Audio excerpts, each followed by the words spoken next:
Hello, Internet. It is I, Malik Aaron, and welcome back to Box Office Predictions. Today we're going to be talking about Lot. So, as usual, we're going to be going over the pros and cons. So, let's get to it. Pros. Okay, what do we got here? Bill Skarsgård. Talk about him.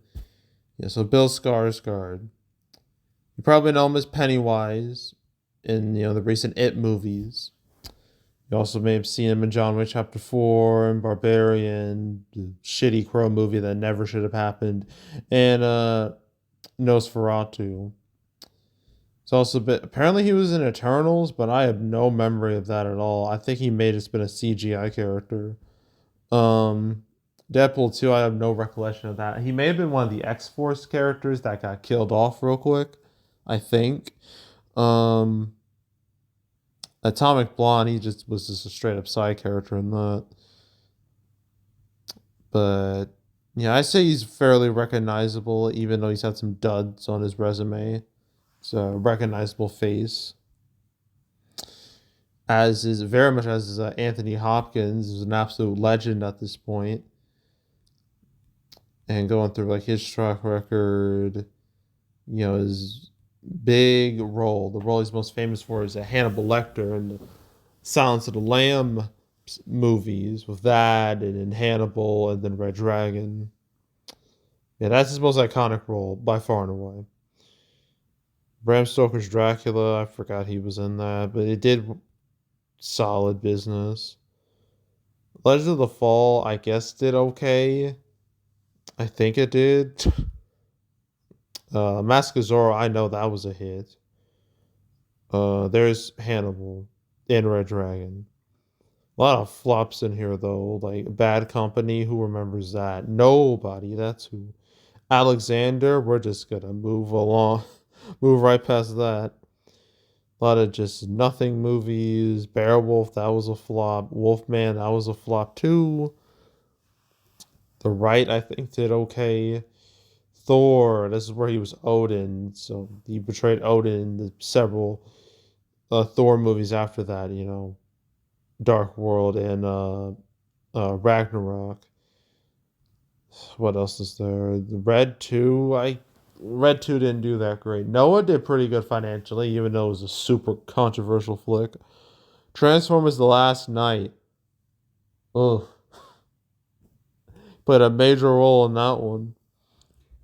Basically, I think he was the one who was explaining Transformers like in throughout history. He's the one that showed fucking the Transformers, helping with the Underground Railroad, which is such a insane visual that it's just I'm lost for words even describing that. Even describing it sounds insane. But yeah, not a whole lot after that really though. But yeah, he's a legend. So obviously I'm gonna label him and Bill as pros here in terms of being recognizable. What other pros do I got? Who made this movie? David, what has he made? Apparently he did Brightburn, which came out in 2019. It didn't do that great financially. You know, it just kind of like came and went. I've only seen Brightburn via clips on YouTube. I've never seen the movie like as a whole. But I mean, it looks like kind of cool. But I think I've seen better evil Superman material out there, particularly with Homelander and the Boys or Omni Man and Invincible. I argue those are just better than just like some edgy kid who becomes like evil Superman. But I can't really comment on him just because it's literally just one movie. Sam Raimi's producer. I don't really talk about like producer roles. I really just talk about directors and whatnot because that's most important. But what else? I mean, the premise is. I saw the trailer for this. I think it was in front of Novocaine. Yeah, it was in front of Novocaine. Saw a trailer for this, and like the premise seems interesting enough. Where like this thief or whatever, Bill Skarsgård's character, he breaks into this car, a luxury car. Turns out it was all a trap, and he's just stuck in that car. I'm like, okay, that's kind of an interesting premise, I won't lie. So, the premise is interesting, so I'll label that as a pro. Another pro is reviews are okay for this. It's 67% critic score. That's solid enough. I don't know about it. There's no audience score because very few people have seen this. Uh, da, da, da. Okay, the word of mouth's kind of all over the place. There's some good here. There's some bad. um, let's see. Da, da, da. Let me see. I mean, I could just read some reviews. It's like 4 stars. Definitely a thrill ride, no pun intended. It's very tense, unsettling, has a couple of great actors in the lead. It was a very entertaining film. Um, let's see. Da, da, da.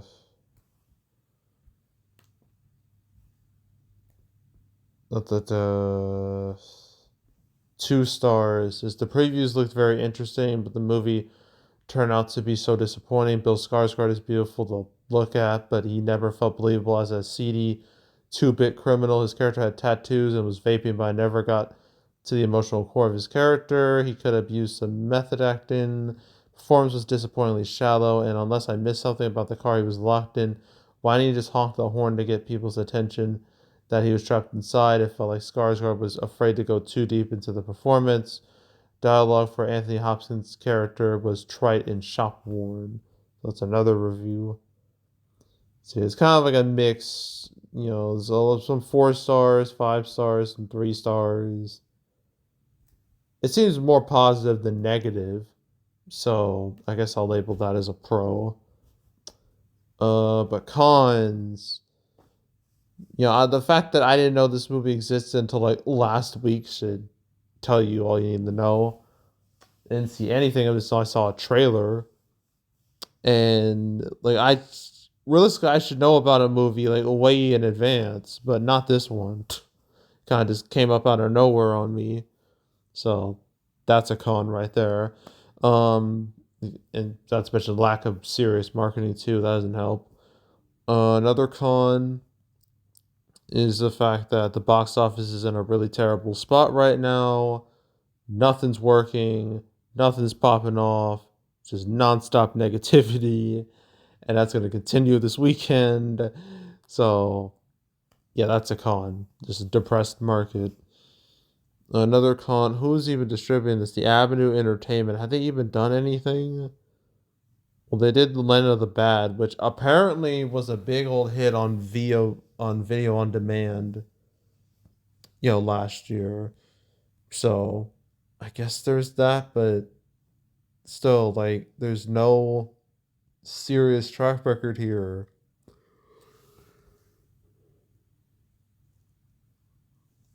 Like, none at all. So, yeah, I guess I'd label them as a con because no one knows who they are.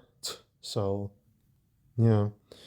Um, any other cons besides like lack of marketing and no name distributor? I I don't think so. I think that's just kind of it.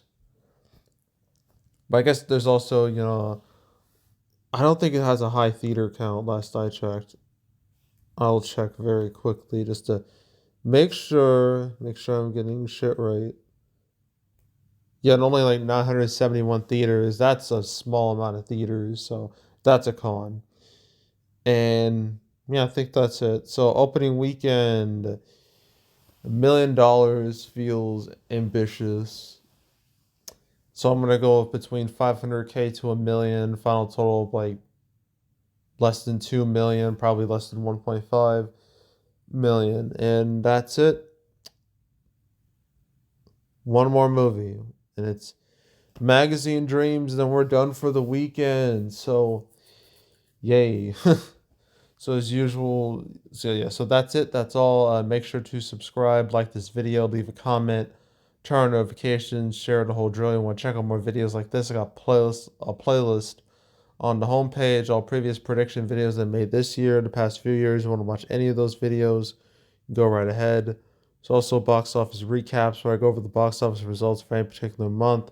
March recap will be like in mid-ish to April. It's going to be a very negative video, so just fair warning. So stay tuned for that. But if you want to watch any of the past recap videos I made on the channel, you can go right ahead. It's also the canceled series where I go over all the movies, where I went over all the movies that were supposed to come out, didn't. 250 episodes. Never talked about Locked once. So you want to watch any of that? You want to binge watch that whole series? Go right ahead. And yeah, that's it. That's all. I am out. Goodbye.